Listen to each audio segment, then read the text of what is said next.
Hello student, हमने पिछले video में फ्री रेडिकल सब्स्टिट्यूशन के क्लोरीनेशन के बारे में पढ़ा था। उसके लिए मैंने लास्ट एग्जांपल ये आपके सामने कराया था 2 मिथाइल ब्यूटेन का, जिसके 4 आपने प्रोडक्ट बनाए थे। उनमें से इनका ये वाला प्रोडक्ट जो बीच वाला बी है वो मेजर प्रोडक्ट मैंने बताया था। ध्यान देना, यहाँ पर वैसे अगर देखें स्टेबिलिटी ऑफ फ्री रेडिकल तो उसके हिसाब से सी प्रोडक्ट आपका मेजर होना चाहिए, बट आपका प्रोडक्ट बी मेजर है तो ये इसकी परसेंटेज यील्ड के हिसाब से डिसाइड होता है। अगर बाय द वे इसी क्वेश्चन में मैं आपसे पूछूं कि यहाँ पर जो आपका मेजर प्रोडक्ट बन रहा है, अर्थात आपका जो बी वाला पोर्शन था, उस बी वाले पोर्शन के अंदर आप देखिएगा इस बी वाले पोर्शन के अंदर क्रेल सेंटर है और क्रेल सेंटर की वजह से ये डी और एल दो फॉर्म बनाएगा।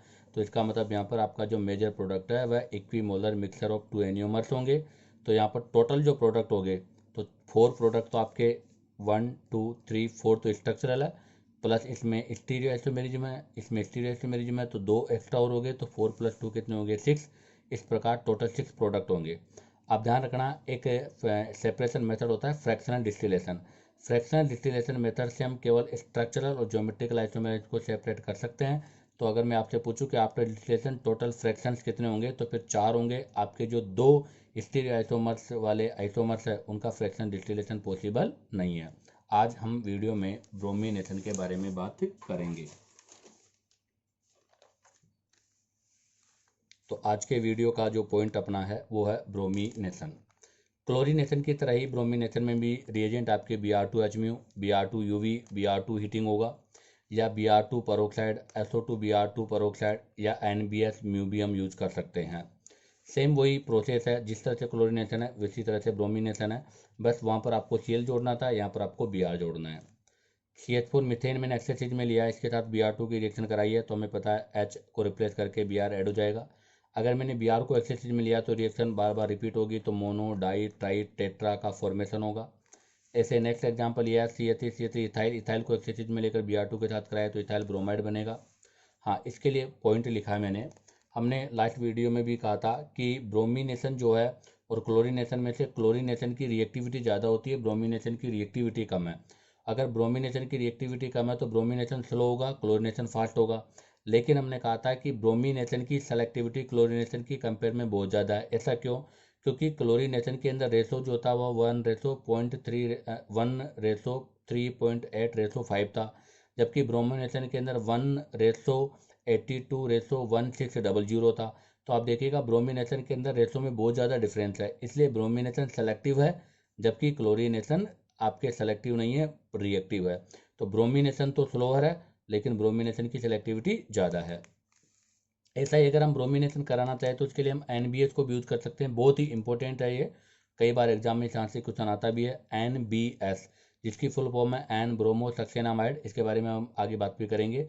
NBS जो आपका एन ब्रोमो सक्सेनामाइड है वो ओनली फॉर एलाइलिक और बेंजाइलिक ही कार्बन पर कार्य करता है, या एलाइलिक और बेंजाइलिक कार्बन पर ही सब्स्टिट्यूशन करता है। तो NBS give bromination only at allylic and benzylic carbon, जबकि हम जो अभी इस रिएक्शन में रिएजेंट यूज करें Brhμ, Bruv, ये बेंजाइलिक एलाइलिक के साथ साथ एल्काइल कार्बन पर भी रिएक्शन करते हैं। तो give bromination at alkyl, allylic और बेंजाइलिक। तो याद रखना NBS तभी यूज करेंगे जब आपके पास प्रोडक्ट एलाइलिक और बेंजाइलिक है, सॉरी आपका रिएक्टेंट एलाइलिक और बेंजाइलिक है। और हम Br2Hμ को तब यूज कर सकते हैं जब आपका रिएक्टेंट चाहे बेंजाइलिक हो, चाहे एलाइलिक हो, चाहे एल्किल हो। उसी प्रकार से क्लोरीनेशन की तरह ही यहाँ 187 डिग्री सेंटीग्रेड पर रिलेटिव रेट का जो रेशो होगा 1:82:1600 है, जबकि क्लोरीनेशन में 1:3.8:5 था। वही एग्जांपल ले रहा हूँ मैं, मोनोब्रोमिनेशन ऑफ प्रोपेन करवाया मैंने, तो हमें पता है कि मोनोब्रोमिनेशन ऑफ प्रोपेन कराएंगे तो 2 प्रोडक्ट बनेंगे। एक प्रोडक्ट बनेगा 1 ब्रोमो प्रोपेन, एक बनेगा 2 ब्रोमो प्रोपेन। हमें इनका परसेंटेज ऑफ बिल्ड निकालना है। तो आप देखिएगा इसमें 3 3 2 6, 1 डिग्री हाइड्रोजन है 6, 2 डिग्री हाइड्रोजन है 2। 1 डिग्री हाइड्रोजन का रिलेटिव रेट है 1, तो 1 को 6 से मल्टीप्लाई करेंगे तो कितना हो जाएगा 6। और 2 डिग्री हाइड्रोजन 2 है, उसका रेशो 82, 82 को 2 से मल्टीप्लाई करेंगे तो कितना हो जाएगा 164, दोनों का सम 170। फर्स्ट की यील्ड निकालेंगे तो 6/170 और अगर सेकंड का निकालेंगे तो 164/170 तो एक का 3 और एक का 97। तो अब आप देखिएगा कि यहाँ पर एक जो आपका है वो लेस देन 10 है, दूसरा आपका मोर देन 90 है। तो यहाँ से क्लियर है कि यहाँ पर जो भी आपका मेजर प्रोडक्ट होगा उसकी सेलेक्टिविटी बहुत ज़्यादा है। तो ये प्रोडक्ट आपका मेजर है जो कि 90% है। इसलिए हमने कहा था कि ब्रोमिनेशन की सेलेक्टिविटी क्लोरीनेशन के कंपेयर में बहुत ज़्यादा है। एक और एग्जांपल लिया है मैंने ब्यूटेन का, CH3 CH2 CH3। अब इस पर हम दोनों का कंपेरिजन करके पता करते हैं कि हमने क्यों कहा कि ब्रोमिनेशन की सेलेक्टिविटी ज़्यादा है। तो इस पर Cl2H के साथ रिएक्शन कराया 127 पर और Br2 के साथ कराया 127 पर, क्योंकि Br2 की रिएक्टिविटी कम है इसलिए टेम्परेचर ज़्यादा की रिक्वायर्ड होगी। यहाँ भी वही प्रोडक्ट यहाँ बनेगा, एक तो 1 ब्यूटाइल और एक बनेगा 2 ब्यूटाइल, 1 क्लोरो ब्यूटेन और दूसरा बनेगा 2 क्लोरो ब्यूटेन। यहाँ पर बनेगा 1 ब्रोमो ब्यूटेन 2 ब्रोमो ब्यूटेन। अगर इसका परसेंटेज ऑफ यील्ड निकालते हैं तो 28 और 72 आता है, जबकि यहाँ परसेंटेज ऑफ यील्ड निकालते हैं तो 2 और 98 आता है। तो आप देखिएगा इनमें कितना ज़्यादा डिफरेंस है। एक प्रोडक्ट आपका लेस देन 10 है, एक आपका मोर देन 90 है, जबकि यहाँ पर इतना डिफरेंस नहीं है। इससे हमें इससे पता चलता है, तो टेम्परेचर से तो ये क्लियर हो रहा है कि क्लोरीन की रिएक्टिविटी ज़्यादा है, ब्रोमीन की रिएक्टिविटी कम है। और प्रोडक्ट की परसेंटेज ऑफ यील्ड से ये कन्फर्म हो रहा है कि ब्रोमिनेशन की सेलेक्टिविटी ज़्यादा है जबकि क्लोरीनेशन की सेलेक्टिविटी कम है। ऐसा एक और एग्जांपल लिया मैंने, आइसोब्यूटेन। हाँ, तो देखो बच्चा गलती ये कर देता है, क्योंकि हमने पढ़ा था कि स्टेबिलिटी ऑफ मतलब rate of FR/SR is directly proportional to stability of free radical, और इस चक्कर में वो क्वेश्चन को सोल्व करके अपना आंसर गलत कर देता है। तो हमें मेजर प्रोडक्ट की अगर बात करनी है तो उसका परसेंटेज यील्ड फाइंड आउट करके हमें पता करना है, या हम डायरेक्ट भी याद कर सकते हैं कि आइसोब्यूटेन में ऐसा नहीं होगा जैसा हम सोच रहे हैं। तो आइसोब्यूटेन मैंने लिया, इस पर Cl2H के साथ रिएक्शन कराया। तो एक बार Cl, क्योंकि यहाँ पर देखो ये 1 डिग्री, ये 1 डिग्री, ये 1 डिग्री और 3 डिग्री, तो दो आपके प्रोडक्ट बनेंगे, एक 1 का और एक 3 का। तो आपको एक बना दिया 1 का, एक बना दिया 3 का। और ऐसे में ब्रोमिनेशन कराऊंगा वही 1 का और 3 का बनेगा। अब यहाँ भी हम इसका परसेंटेज यील्ड निकालते हैं, यहाँ परसेंटेज निकालते हैं। तो क्लोरीनेशन में जो परसेंटेज यील्ड आता है वो आता है आपका 64 और 36। तो ध्यान दीजिएगा 1 डिग्री कार्बन पर लगे हुए क्लोरीन का परसेंटेज 64 है जो मेजर है। तो देखिएगा, जबकि यहाँ पर मेजर प्रोडक्ट आपका ये वाला होना चाहिए जो 3 डिग्री है, क्योंकि 3 डिग्री फ्री रेडिकल की स्टेबिलिटी ज़्यादा है, लेकिन फिर भी यहाँ से बनने वाला प्रोडक्ट का परसेंटेज कम है, जबकि 1 डिग्री से बनने वाले का परसेंटेज ज़्यादा है, इसलिए ये प्रोडक्ट आपका मेजर होगा, ये प्रोडक्ट आपका माइनर होगा। तो अगर हम देखो डायरेक्ट करते तो गलत हो जाता, इसलिए आपको याद रखना है कि यहाँ परसेंटेज यील्ड से हमें पता करना है। ये ऐसा इसलिए हुआ क्योंकि आप देखिएगा कि यहाँ 1 डिग्री हाइड्रोजन 1 2 3 है, तो 3 3 3 9 है, जबकि 3 डिग्री हाइड्रोजन 1 है। और हमें पता है कि क्लोरीन के अंदर रिलेटिव रेट में ज़्यादा डिफरेंस नहीं है, इस वजह से ऐसा हुआ। जबकि आप देखिएगा ब्रोमिनेशन के रिलेटिव रेट में बहुत ज़्यादा डिफरेंस है, तो यहाँ पर ऐसा नहीं होगा। तो देखिएगा जब हम फर्स्ट का परसेंटेज यील्ड निकालेंगे तो 1 आ रहा है, जबकि हम सेकंड का परसेंटेज यील्ड निकालेंगे तो 99 आ रहा है, तो यही मेजर होगा। तो इसका मतलब ब्रोमिनेशन के अंदर तो जो मोर स्टेबल फ्री रेडिकल होगा वही मेजर प्रोडक्ट के रूप में होगा, लेकिन क्लोरीनेशन में ऐसा नहीं होगा। तभी तो हम कह रहे हैं कि क्लोरीनेशन की सेलेक्टिविटी ज़्यादा अच्छी बेटर नहीं है बजाय ब्रोमिनेशन। तो ब्रोमिनेशन की सेलेक्टिविटी बेटर है, जबकि क्लोरीन की रिएक्टिविटी बेटर है, जबकि उसकी सेलेक्टिविटी बेटर नहीं है। अगला एक और एग्जांपल लिया मैंने कि CH3HD CH3H C2H5 Br2 के साथ रिएक्शन कराना है, इनमें से कौन सा प्रोडक्ट पॉसिबल है। तो हमें पता है कि Br2 जब इसके साथ रिएक्शन करेगा तो वहाँ पर रिएक्शन करेगा जो मोर स्टेबल फ्री रेडिकल बनाता हो।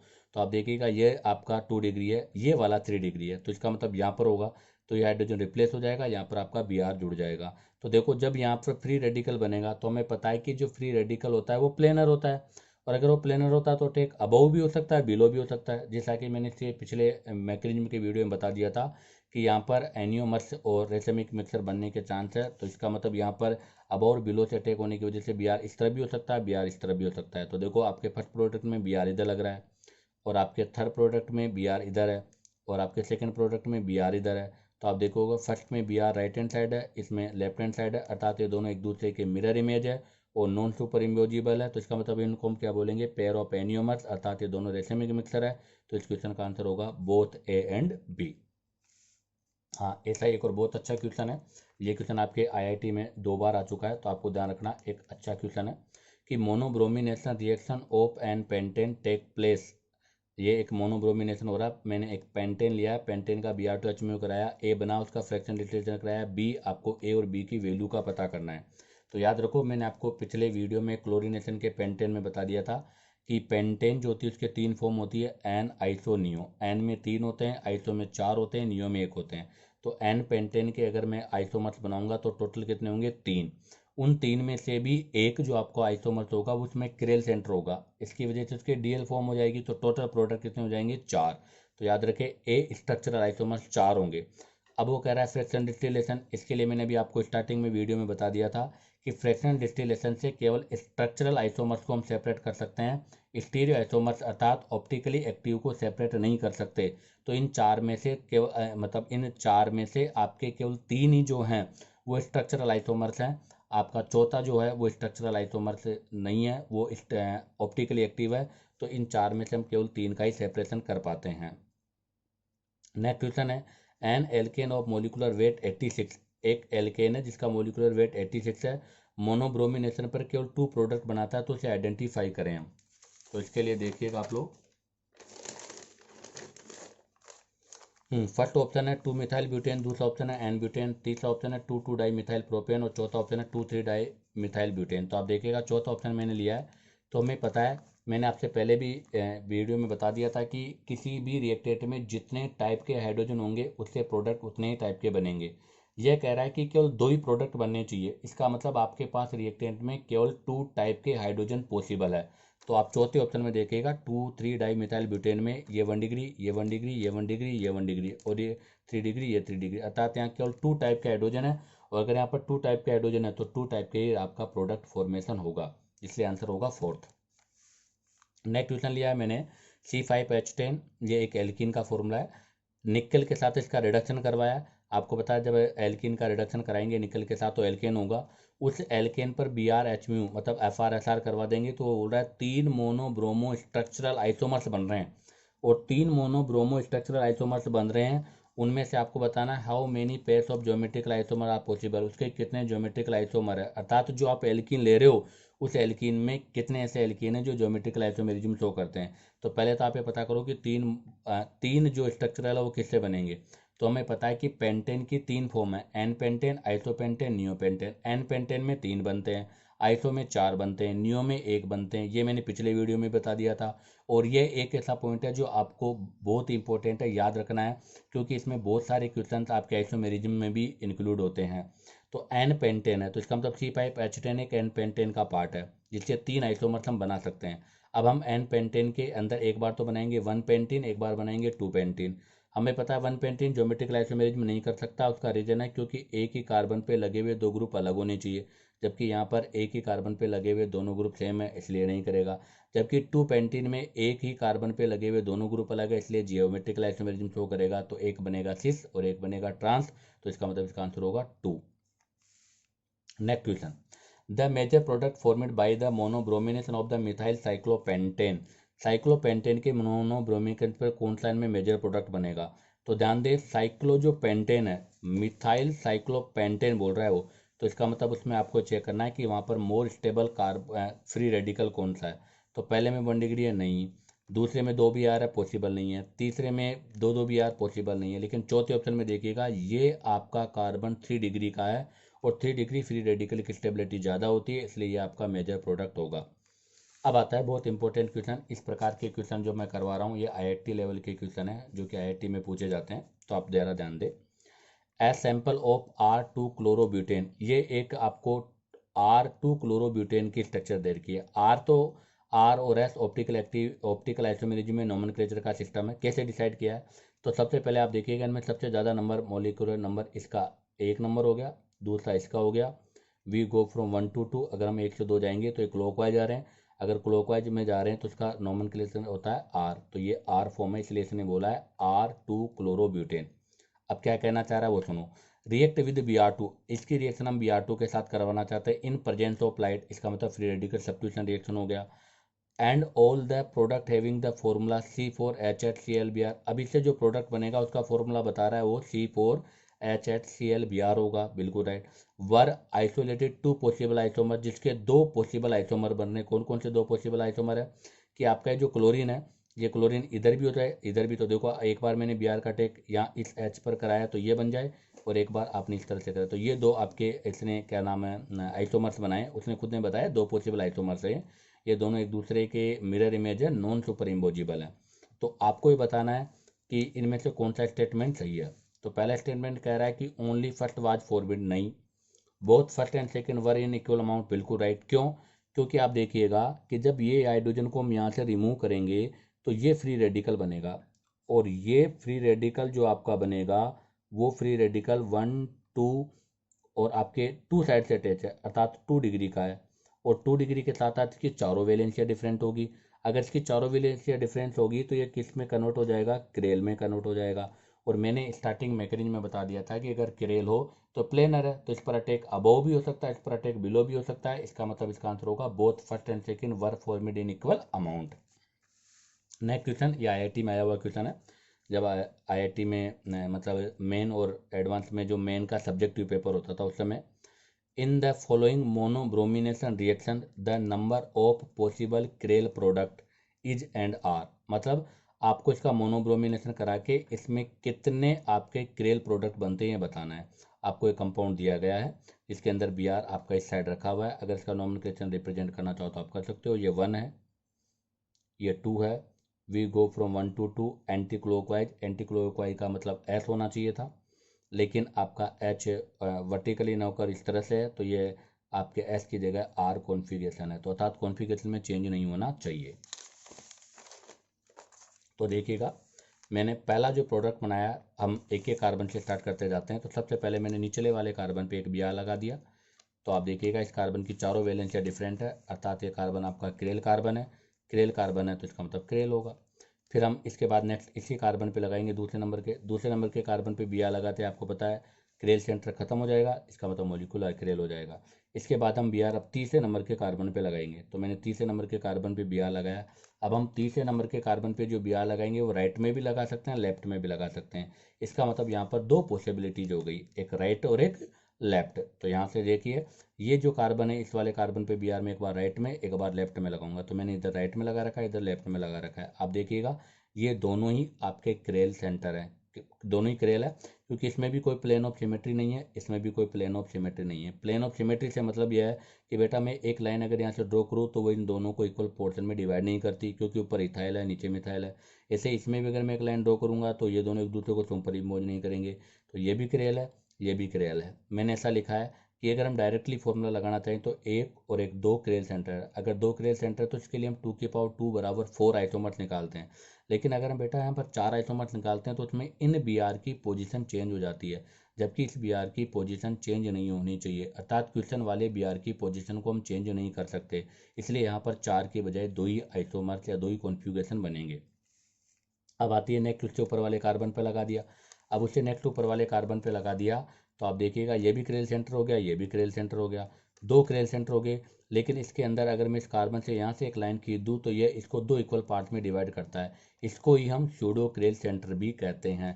और इस सूडो क्रेल सेंटर की वजह से ये मॉलिक्यूल आपका एक्रेल हो गया, अर्थात एक मीजो कंपाउंड हो गया। और नेक्स्ट ब्रोमीन हम ऊपर वाले कार्बन पे लगा देते हैं। तो नेक्स्ट वाले में मैंने ऊपर लगा दिया, ये आपका एक क्रेल सेंटर है तो ये क्रेल हो गया। जबकि इसी में मैंने बी आर अभी राइट हैंड में लगाया था, अगर मैं यही बी आर लेफ्ट में लगा दूंगा तो मैंने लेफ्ट में भी लगा दिया। जैसे मैं इसको लेफ्ट में लगाऊंगा अब यहाँ पर सूडो क्रेल सेंटर नहीं हो सकता। क्या फ़र्क है दोनों में, देखो जब मैं यहाँ से एक लाइन ड्रॉ करूंगा तो बी आर को सुपर इम्पोज करेगा, एच को सुपर इम्पोज करेगा, सी को सुपर इम्पोज करेगा, मिथाइल मिथाइल को करेगा। तो ऐसे को तो बोला जाता है सूडो क्रेल सेंटर, अर्थात ऑप्टिकली इनएक्टिव कंपाउंड। लेकिन जैसे मैंने बी आर की लेफ्ट की राइट के बजाय लेफ्ट पोजीशन में लगाया तो देखो अब यहाँ पर प्लेन ऑफ सिमेट्री नहीं हो सकती। क्यों? क्योंकि बी आर एच को सुपर इम्पोज नहीं करता। तो ये तो क्रेल हो जाएगा, ये एक्रेल हो जाएगा। और लास्ट मैंने ऊपर वाले पे लगाया तो भी एक कार्बन क्रेल था तो क्रेल हो गया। तो इस तरह से अब आप देखिएगा इसमें टोटल आइसोमर्स 8 हो गए और ऑप्टिकल एक्टिव कंपाउंड आपके 5 हो गए। नेक्स्ट क्वेश्चन लिया है हमने कि आपका ये आर सेकेंडरी ब्यूटाइल क्लोराइड है जिसका क्लोरीनेशन करवाया, वही है, चाहे क्लोरीनेशन कराओ चाहे ब्रोमिनेशन कराओ उससे कोई फर्क नहीं पड़ता। Monochlorination of this reactant, find out the total possible product, optically active inactive. आपको इसमें 3 क्वेश्चन बताने हैं, टोटल आइसोमर्स बताने हैं, ऑप्टिकली एक्टिव बताना है और ऑप्टिकली इनएक्टिव भी बताना है। तो देखिएगा वही पहले की तरह हम एक एक कार्बन से हम क्लोरीन को रिप्लेस करेंगे। तो सबसे पहले मैंने क्लोरीन लगाया ऊपर वाले कार्बन पर, तो ये हो गया, ये क्रेल सेंटर है तो ऑप्टिकली एक्टिव हो गया। इसके बाद में फिर हम क्लोरीन लगाएंगे इस वाले पर, मैंने क्लोरीन इस वाले पे लगा दिया, इस पे लगाते ऑप्टिक कोई क्रेल सेंटर नहीं है तो ऑप्टिकली इनएक्टिव हो गया। फिर इस पे लगाया, दूसरा इस पे लगाया, अब तीसरा इस कार्बन पे लगाएंगे। तो मैंने इस कार्बन पे लगा दिया। अब ये इस कार्बन पर देखो आप, क्लोरीन में राइट में भी लगा सकता हूँ, क्लोरीन में लेफ्ट में भी लगा सकता हूँ। एक बार मैंने राइट में लगाया तो एक बार मैंने लेफ्ट में लगाया, तो दो आइसोमर्स बना रहा हूँ। जब मैंने राइट में लगाया तो यहाँ पर प्लेन ऑफ सिमेट्री नहीं होगी, जब मैं इसको राइट में लगाऊंगा तो दोबारा देखिएगा, जब मैंने यहाँ पर क्लोरीन राइट में लगाया और हाइड्रोजन लेफ्ट में है तो यहाँ पर प्लेन ऑफ सिमेट्री नहीं है, इसलिए ऑप्टिकल एक्टिव होगा। लेकिन जब मैंने इसको लेफ्ट में लगाया तो देखो पहले वाला क्लोरीन भी लेफ्ट में, नीचे वाला क्लोरीन भी लेफ्ट में, इधर भी हाइड्रोजन इधर भी हाइड्रोजन, इसका मतलब इसमें प्लेन ऑफ सिमेट्री है। और यही प्लेन ऑफ सिमेट्री इसको दो इक्वल पोर्शन में डिवाइड कर देती है, इसलिए यह कंपाउंड आपका क्या हो जाता है, मीजो। और मीजो हमेशा ऑप्टिकली इनएक्टिव होता है। अब आप देखिएगा नेक्स्ट में लगाऊंगा इसके नीचे वाले कार्बन पर, तो मैंने नीचे वाले कार्बन पे क्लोरीन लगा दिया। अब यही एक क्रेल सेंटर है, तो इसका मतलब ये भी ऑप्टिकली एक्टिव हो गया। तो अब आप टोटल काउंट करो इसमें कितने ऑप्टिकली एक्टिव है। तो पहला था ऑप्टिकली एक्टिव, दूसरा था ऑप्टिकली इनएक्टिव, तीसरे के दो बने जिसमें से एक ऑप्टिकली इनएक्टिव है और एक आपका ऑप्टिकली एक्टिव है, और चौथा एक ऑप्टिकली एक्टिव है। तो टोटल आपके प्रोडक्ट 1 2 3 4 5। तो अगर टोटल पॉसिबल प्रोडक्ट आपसे पूछे जाएंगे तो उसका आंसर होगा 5।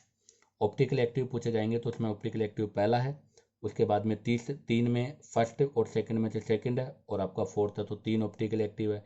इनएक्टिव पूछे जाए तो आपके 2 ऑप्टिकली इनएक्टिव हैं।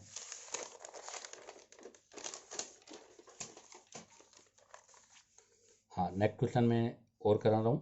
अब ये जो क्वेश्चन है वो आपको खुद को करने हैं। नेक्स्ट क्वेश्चन है CH3HBr वही क्वेश्चन है सेम, इसका ब्रोमिनेशन कराना 300 पर।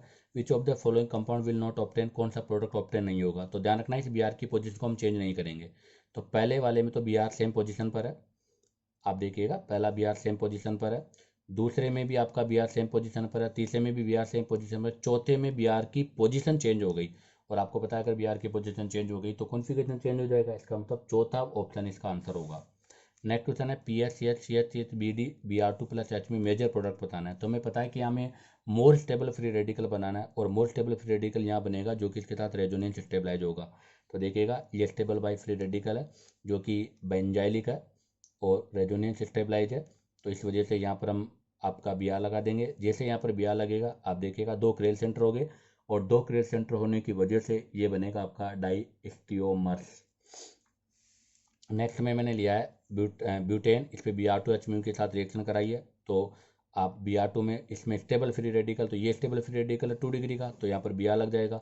इसकी चारों वैलेंसियाँ डिफरेंट हो गई, तो क्रेल सेंटर है, क्रेल सेंटर तो आपको पता है पेयर ऑफ एनियोमर्स बनेगा, और पेयर ऑफ एनियोमर्स है तो इसका मतलब आंसर होगा रेसेमिक मिक्सचर। नेक्स्ट क्वेश्चन देखिएगा आप लोग, ये मैंने प्रोडक्ट लिया है 1 2 3 4 और 1 5 है, अर्थात ये आपका आइसोपेंटेन का स्ट्रक्चर है। और मैंने पहले कह दिया कि एन पेंटेन से 3 बनते हैं, आइसोपेंटेन से 4 बनते हैं, और नियोपेंटेन से 1 बनता है। तो ये आपका आइसोपेंटेन है, इस आइसोपेंटेन का Br2H के साथ रिएक्शन करा के एम बनेगा, उसका फ्रैक्शन डिस्टिलेशन करके n, find out the value of m और एन। तो हमें पता है इसके स्ट्रक्चरल आइसोमर्स 4 बनते हैं, तो ये 4 स्ट्रक्चरल आइसोमर्स बना दिए। इन चारों स्ट्रक्चरल आइसोमर्स में जब आपने ब्रोमीन लगाया तो ये भी क्रेल सेंटर, ये भी क्रेल सेंटर, तो 2 इसके बनेंगे 2 इसके बनेंगे, तो टोटल 2 3 4 5 6, तो एम की वैल्यू 6 हो गई। और हमें पता है कि फ्रैक्शनल डिस्टिलेशन से केवल स्ट्रक्चरल आइसोमर्स का सेपरेशन होता है, तो केवल 1 2 3 4 4 का ही डिफ्रेक्शन होगा। इसके लिए मैंने एक नोट लिखा है, वो भी आप ध्यान दें कि by fractional distillation can separate only structural isomers and geometrical isomers. केवल फ्रैक्शनल डिस्टिलेशन से स्ट्रक्चरल और ज्योमेट्रिकल आइसोमर्स का सेपरेशन किया जा सकता है, बट ऑप्टिकल एक्टिव आइसोमर्स का सेपरेशन पॉसिबल नहीं है। एक क्वेश्चन हो रहा है कि इन 1 hello 2 3 dimethyl butane will be obtain in better yield if halogen. आपको यहाँ पर हेलोजन में क्या लगाएं कि इसमें बेटर इल्ड है, ये मैंने आपको पहले ही बता दिया था कि डायरेक्ट देखकर गलती ना करें कि क्लोरीनेशन ब्रोमिनेशन में से ब्रोमिनेशन की सेलेक्टिविटी ज़्यादा है, लेकिन क्वेश्चन की कंडीशन को डिजायर देखकर पता करना पड़ेगा। इस क्वेश्चन का आंसर क्लोरीन होगा, ये आपको स्वयं करना है। अब आता है इसमें एक और पोर्शन आपका आयोडोनेशन। आयोडोनेशन ये हेलोजिनेशन का चौथा पोर्शन है। हमने कहा था फ्लोरिनेशन बहुत फास्ट होता है, आयोडोनेशन बहुत स्लो होता है, इसलिए हम क्लोरिनेशन और ब्रोमिनेशन के बारे में सबसे ज़्यादा बात करते हैं। अब आती है बात आयोडोनेशन।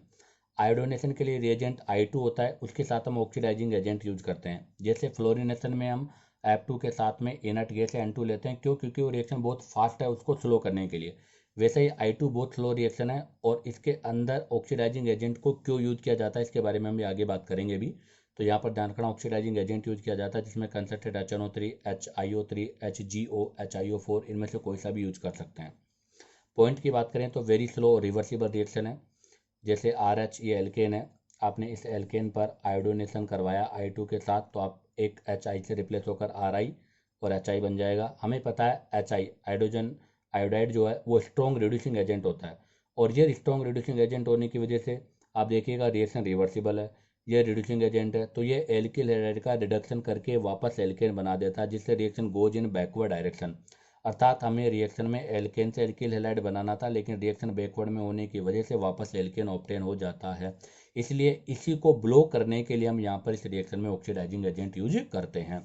तो क्वेश्चन यही बनता है कि in this reaction oxidising agent required y, तो उसका आंसर यही होता है टू रिमूव फॉर्मिड HI। अर्थात इस रिएक्शन में बने हुए HI को हटाने के लिए, जो कि स्ट्रॉन्ग ऑक्सीडाइजिंग एजेंट है, और ये स्ट्रॉन्ग ऑक्सीडाइजिंग एजेंट होने के कारण रिएक्शन में बने हुए आयोडाइड को वापस एल्केन में कन्वर्ट कर देते हैं। तो ये आयोडाइड HI रिड्यूसिंग एजेंट है, ये इसको रिडक्शन करके वापस एल्केन बना देगा।